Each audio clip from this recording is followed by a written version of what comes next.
अलैका या रसूलल्लाह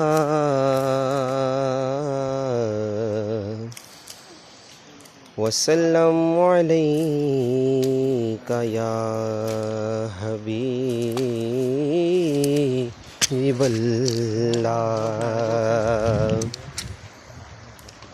ठंड सीने पांदा ए, ठंड सीने पांदा ए, नज़ारा जिंदा पीर दा, शाला रवे वसदा दवारा जिंदा पीर दा।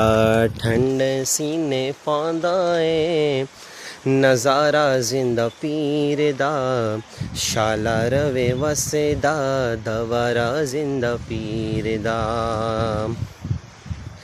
मैनू ते तूफान दियां छल्लां ने की आखना, मैनू ते तूफान दियां छल्लां ने की आखना। बेड़ी पीर जी दी, बेड़ी पीर जी दी, किनारा जिंदा पीर दा, शाला रवे वसदा दवारा जिंदा पीर दा।